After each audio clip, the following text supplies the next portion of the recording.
These are definitely must-haves on every maintenance vehicle. So I always carry these, and then the splice kits on my truck all the time. There's just many different scenarios where they come in handy. I try to plan for the best, but I mean, I need to have this stuff in my truck because you never know what you're gonna run into. I mean, I'm sure you guys seen those videos online where someone's drilling into the wall, and then before you know it, they have water spraying out, and now they're just holding the water in the wall. Or you see people are cutting in the drywall. They cut the Romex, and it's damaged. Now they're gonna have to put a box there. So I'm gonna explain about these, and then I'm gonna demonstrate them. So I think I bought these a while back, probably about 2 years ago. It's a Rothenberger. I think I'm saying that right. Rothenberger. It's called a Kibosh. Kibosh. I have 1/2 inch and 3/4. I'm not sure if they make bigger ones. This is just the most common stuff, so that's why it's what I have. If you look at it, they're a little dirty. I should start cleaning them up a little bit. I gotta get a new bag for it. But you see the seal in it? It seals all the way. There's a seal that goes all the way around. So, I mean, when you're drilling in the wall, you should have the water off. I guess that makes more sense so you don't have to get yourself in a bad situation. But if you're not able to shut the water off, you know, you drill a hole in the wall, you're trying to mount a TV, now you hit a water line. So now, what you can do is, you break the drywall open, and you go grab your Kibosh. All you do is, it wraps around the copper pipe around the spot that's leaking, and it just, if I can work this right, and it just seals it.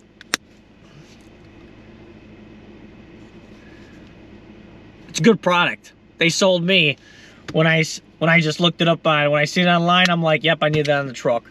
It's just like a lifesaver. Haven't had to use it yet, thank goodness. I really don't want to use them, but they're there just in case. Just in case. They're like this hard plastic. It's probably like a rigid plastic. It's some strong stuff, definitely. And it's not a permanent fix, but you'll probably be able to get a better, it gives you more time to get a better idea to see what you're doing. I mean, I'm sure there's other ways you can do it. You know, people put rubber, but I just have these just so I know I can like grab it and go, not have to worry about trying to find a piece of rubber, worry about trying to find a hose clamp, and then I have to worry about tightening it with a wrench or a screwdriver, when you can just pop it on and go. You're sealed. Now for this is another good invention. Say you're cutting in the wall. Now, a lot of this, around this area, there's Romex everywhere. New codes in this area are requiring everything to be in conduit now. But when you're cutting in the wall and it's an older house, perfect scenario. I think these are gold right now because I bought this like two or 3 years ago, and I think I'm having a hard time trying to find it. I think I bought off Home Depot or something. I might be able to find it on Amazon now. But it's NSI wire connectors. This is rated for 14 gauge and 12 gauge.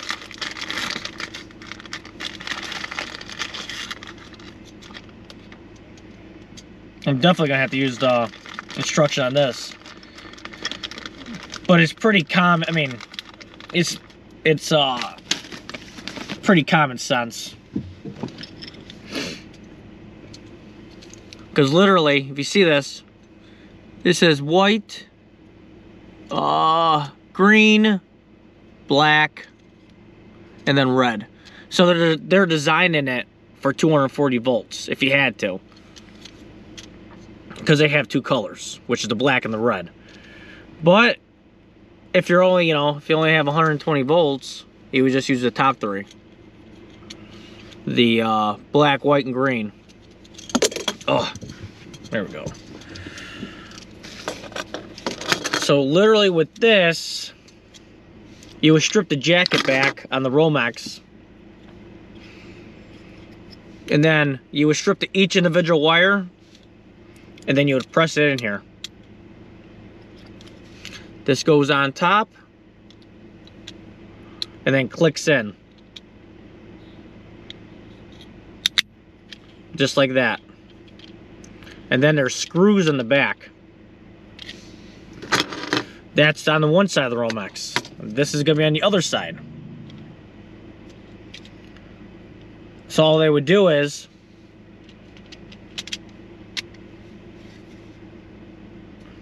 connect like this. I don't think I'm going to connect them because I don't want to damage this, because I'm not even sure if I can get a hold of these anymore. But yeah, they go together and it clicks in. There's this nice big nub on there on both sides. These are rated to go on the wall. These are rated for an in-wall splice. That's why I bought it, because nothing's worse than, never had to use one yet, but nothing's worse than you're cutting in the wall.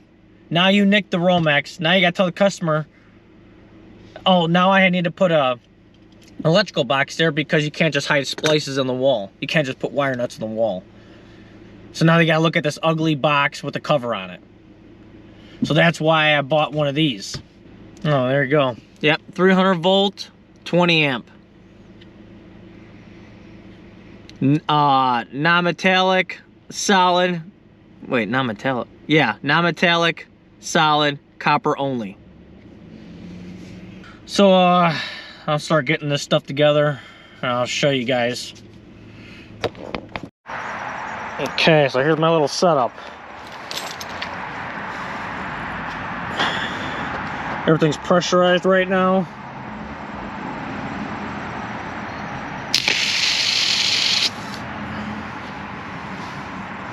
So, got my 1/2-inch Kibosh. So you guys are pre-drilling for a TV in the wall. You guys are gonna install lag bolts. Okay? All of a sudden, you're drilling through there. Actually, it's gonna be kind of probably hard to drill through this pipe, but. So, you're drilling. And now you hit it. Now you hit the pipe. What you're gonna do is you're gonna slide this thing over.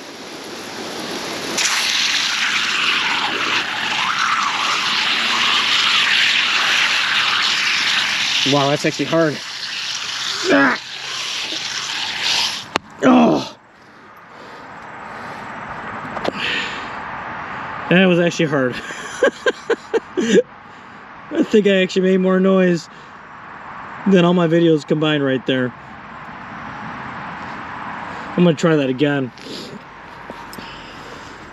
It's a tight fit, and it's kind of hard to see what you're doing with all that water going.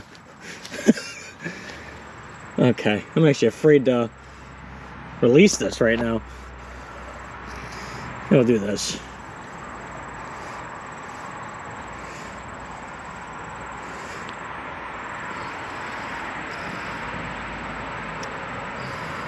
Okay, pressure's off. I've never actually clamped it around a pipe yet. Just try it again over here.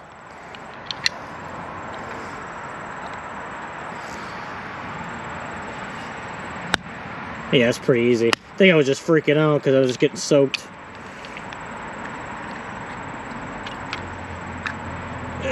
Okay. Let's practice again.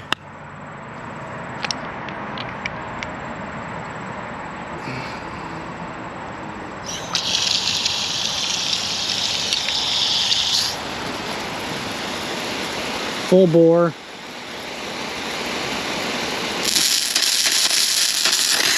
Oh, air in the line. Okay, here we go. 1, 2, 3.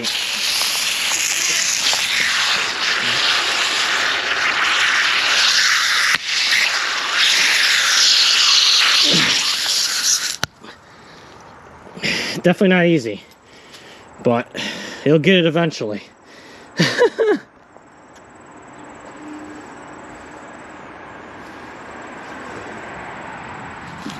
Let's go do the electrical one now.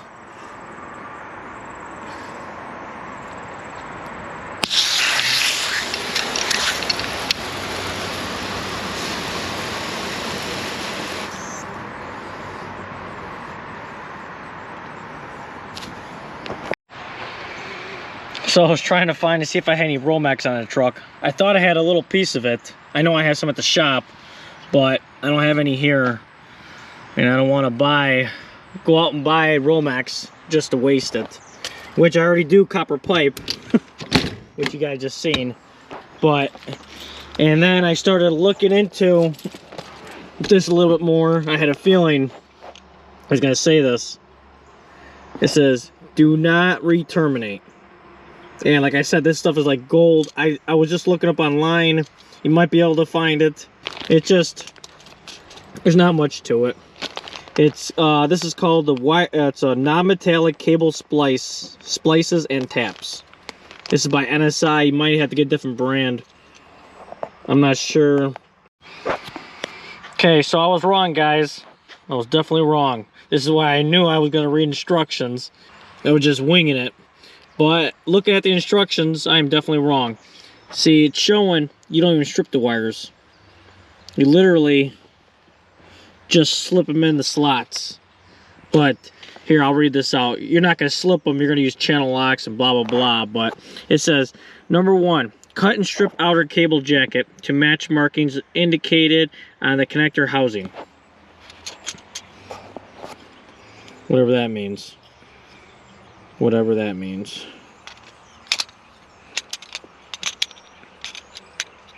Oh, okay. You see that?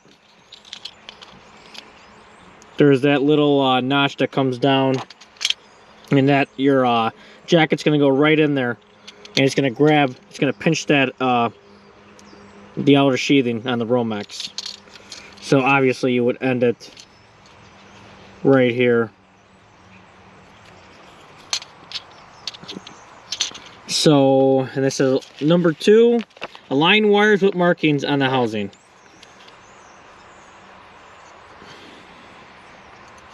Okay, right there.